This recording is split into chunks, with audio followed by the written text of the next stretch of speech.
Pagi-pagi kereta jemputanku datang. Kali ini kita akan jelajahi Purwakarta. Aku pergi dari Karawang jam 7.55 pagi.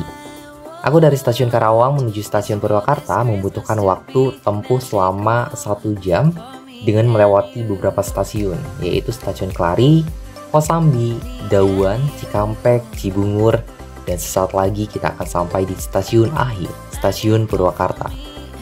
Begitu aku turun, itu view-nya cantik banget gitu loh teman-teman. Nah, setelah tadi kita ada di kedatangan, kita tinggal lurus aja untuk pergi ke suatu tempat yang pasti kalian bakal terkagum-kagum dengan Purwakarta. Ayo ikutin aku terus. Keluar dari stasiun itu belok kiri, tinggal jalan lurus aja nanti ketemu gerbang Sri Baduga. Nah, nanti tinggal masuk aja sampai ketemu gerbang Taman Air. Nah, sebenarnya kan memang ini tuh menjadi salah satu tempat yang pengen banget aku kunjungi gitu kan. Sekitar tahun 2021, 2022 atau kapan gitu kan, ini tuh pernah dibuka untuk pertunjukan air mancur. Cuman pada saat itu aku nggak dapet tiketnya gitu kan. Itu sayang banget sih, karena memang pada saat itu tuh harus war tiket gitu. Nah, aku tunggulah ya di tahun depannya, yaitu tahun 2022, 2023. Ternyata memang nggak dapet juga gitu kan. Ya memang kurang hoki sih.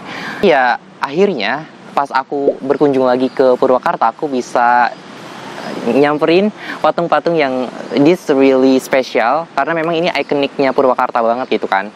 Nah, menurut aku Purwakarta tuh kayak istimewa, benar-benar kayak istimewa banget. Dari kita turun dari kereta itu udah dikelilingi sama tempat-tempat bersejarah, misalnya kayak ada museum gitu kan. Nanti kita akan berkunjung ke museum.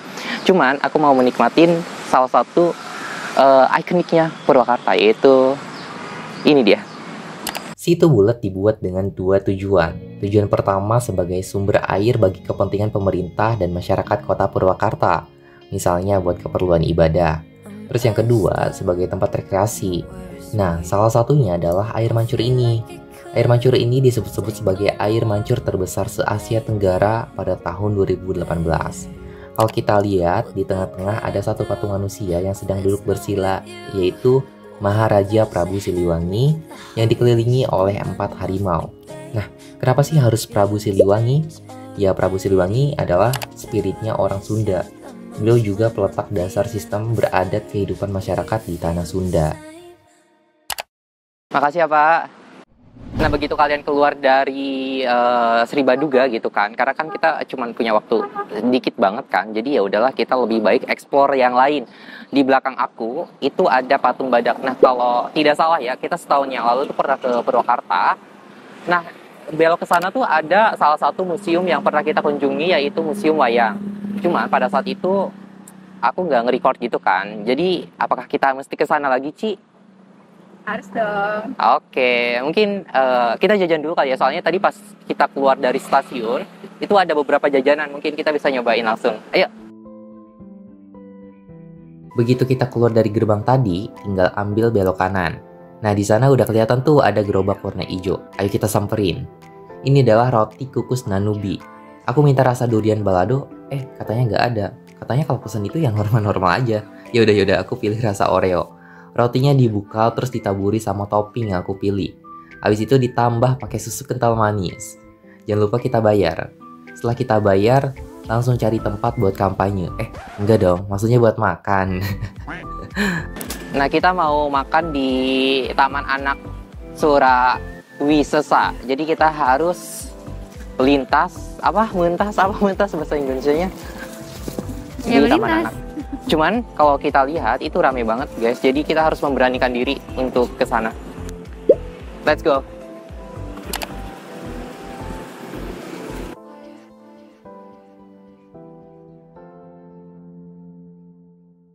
Nah, tadi kan aku pesan roti isian Oreo gitu kan. Sebenarnya bisa sih di mix gitu kan. Itu harganya 6.000, jadi cuman nambah 1.000 doang. Oh, yang aku ini satu rasa dia goceng. Goceng itu 5.000. Dia rotinya hijau. Sebenarnya aku udah pernah nyobain ini sekitar 1 tahun yang lalu pas aku datang ke Purwakarta. Cuman kemarin tuh rasa coklat, jadi aku pengen nyobain rasa Oreo-nya. Selamat makan. Roti ini lembut. Jadi kayak Tahu bakpao nggak? Ini mirip teksturnya kayak gitu. Dia tuh kayak chewy gitu kan. Terus tebel banget gitu loh antara lapisan pertama dan lapisan kedua. Tapi yang paling tebel itu di lapisan kedua ini. Jadi itu banyak banget pilihan rasanya ya. Ada strawberry, terus ada kacang juga, coklat of course, terus ada Oreo juga, ada strawberry. Pokoknya sekitar ada 5 atau 6 rasa gitu kan. Cuman aku pilih yang rasa Oreo ini. Nah, aku kira rasa Oreo ini kayak, tahu nggak sih, selai yang cair kayak coklat, cuman ternyata ini tuh padat banget gitu loh.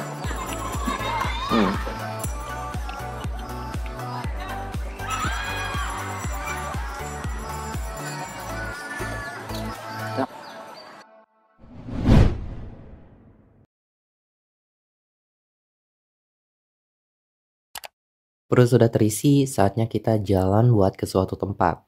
Tempat yang mau aku kunjungi yaitu Museum Bale Indung Rahayu. Ketika kita masuk, kita disuruh untuk mengisi daftar kunjungan.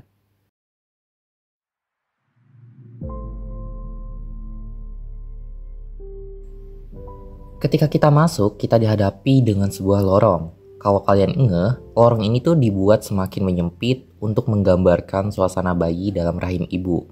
Semakin lama, semakin bertambah usia, semakin besar, dan semakin sempit rahim seorang ibu.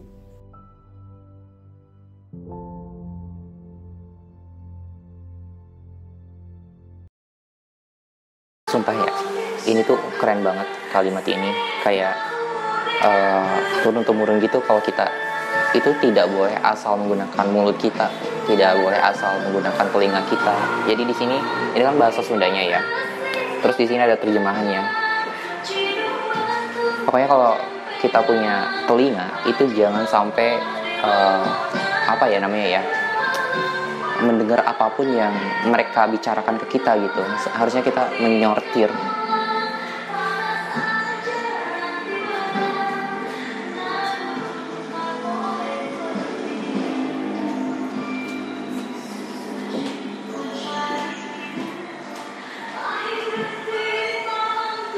Kalau ini tuh kayak istilah adat waktu melahirkan bayi.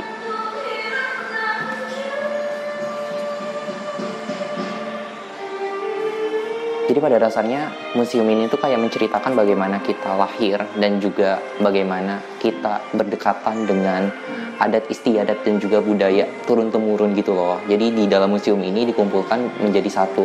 Jadi makanya dari itu tadi tuh banyak tadi pas kita masuk itu ada lahir, ketika kita lahir ada 1 bulan, 2 bulan hingga kita melahirkan. Kemudian juga ini ada istilah-istilah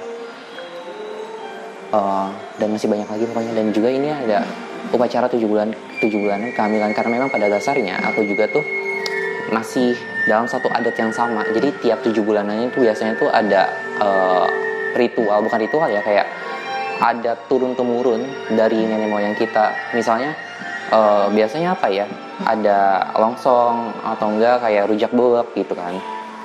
Sebenarnya banyak nih, ada rujak kanistran.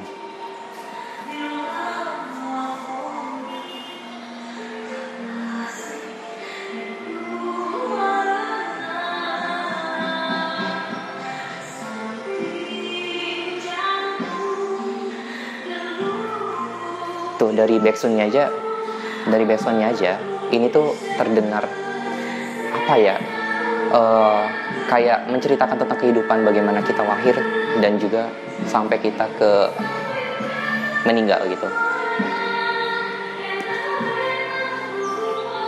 Nah kan tadi kan kita lahiran tuh ya, ada 7 bulanan, terus juga ada ketika kita di dalam perut. Kalau ini tuh ada masa setelah lahir, jadi pasca kelahiran, dari mulai kayak gini gitu kan sampai kayak gini.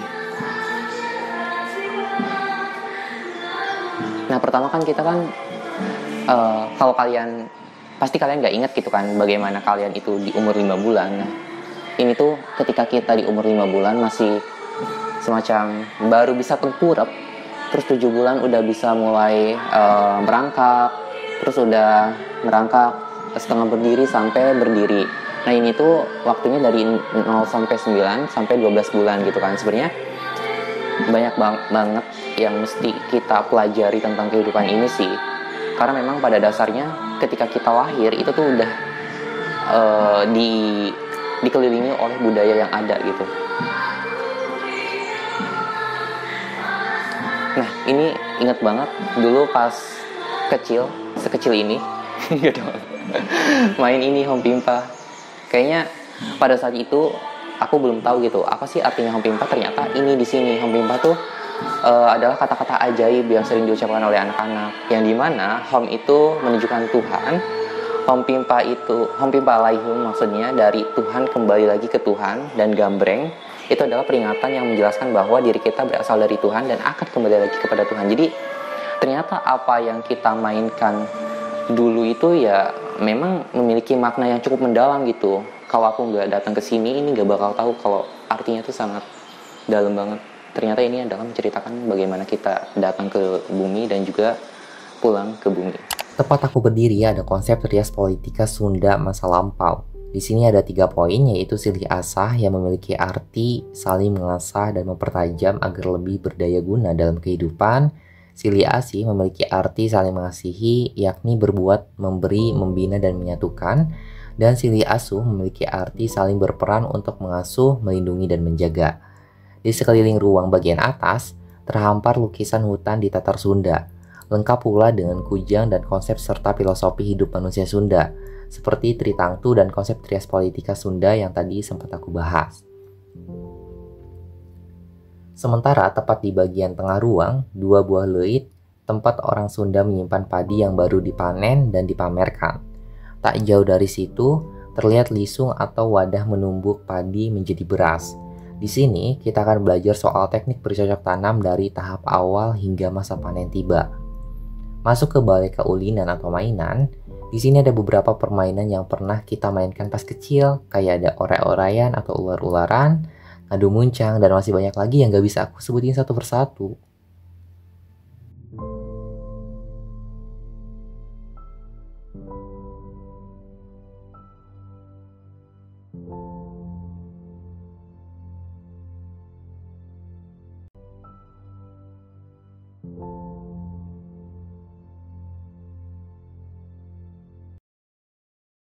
Nah, tadi kan kita udah banyak banget nih belajar tentang arti dari kehidupan yang sesungguhnya gitu kan, terutama di budaya Sunda.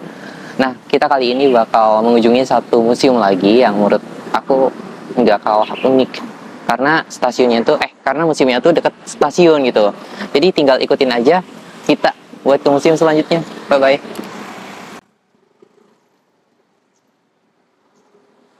Begitu kita keluar museum, kita harus jalan lagi buat ke tempat selanjutnya. Kalau dari stasiun itu jalan kaki cuman beberapa menit aja kok, nggak jauh. Pokoknya udah dijangkau deh. Nah, begitu kita masuk, kita disuguhkan dengan poster-poster masa prasejarah. Dimulai bagaimana bumi terbentuk, cara bertahan hidup ala nenek moyang, dan alat-alat yang pernah digunakan oleh nenek moyang. Jalan terus, kita akan ketemu dengan spot yang cantik banget, yaitu ada kerajaan Hindu-Buddha ditambah dengan adanya patung menambah kesan vintage. Masih dengan konsep yang sama, di sini terdapat sejarah kerajaan Islam. Kita lanjut jalan lagi. Di sini ada lorong Nusantara dari berbagai provinsi. Di dalamnya terdapat beberapa informasi mengenai keindahan alamnya, budaya, kuliner, dan lain sebagainya. Di kanan aku ada batik Nusantara. Nah, yang sering aku lihat itu ada batik Megamendung.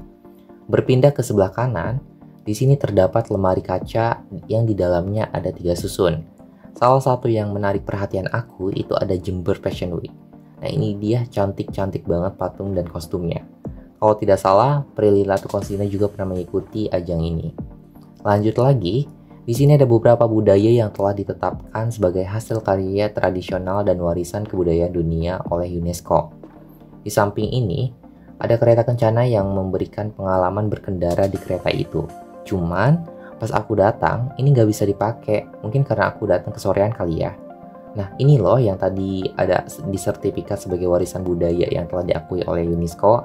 Kayak angklung, keris, wayang, batik, tari saman, dan yang terakhir itu ada noken.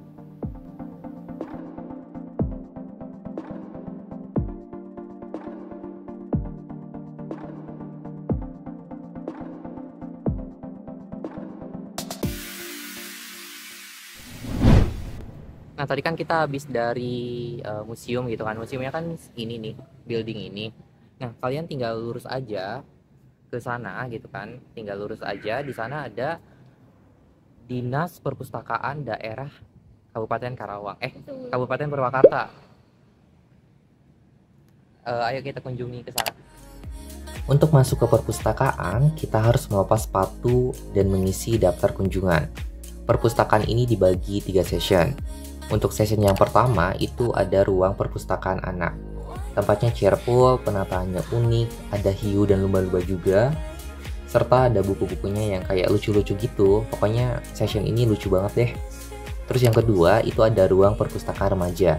Ini biasanya dipakai oleh anak-anak SMP, SMA, bukunya lengkap dan disediakan tempat baca dengan background kota metropolitan. Oke, kita masih ada satu lagi, yaitu ruang perpustakaan umum. Ketika kita masuk, kita sudah disambut dengan meja yang penatanya unik banget gitu loh. Jadi tiap mejanya tuh kayak ada privasi antara depan sama depan, kayak ada skatnya gitu. Terus di pinggirnya ada 2 bangku dengan background pemandangan yang cantik. Selain itu, buku yang ada di sini juga lebih kompleks dibandingkan dengan ruang perpustakaan remaja.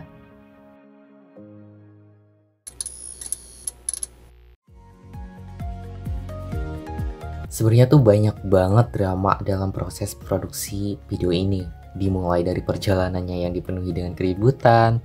Pas mau masuk museum, tiba-tiba ada 2 bus yang datang dan alhasil aku memilih nunda buat masuk. Terus mau masuk museum ternyata 20 menit lagi jam istirahat. Pokoknya banyak banget gitu loh teman-teman. Tapi yang paling konyol pas aku mau masuk ke beberapa tempat, mereka tuh ngeh gitu kalau aku mau bikin video yang jadinya mau tutup, memilih nggak jadi dan mengizinkan kita buat melihat-lihat selama beberapa menit ke depan.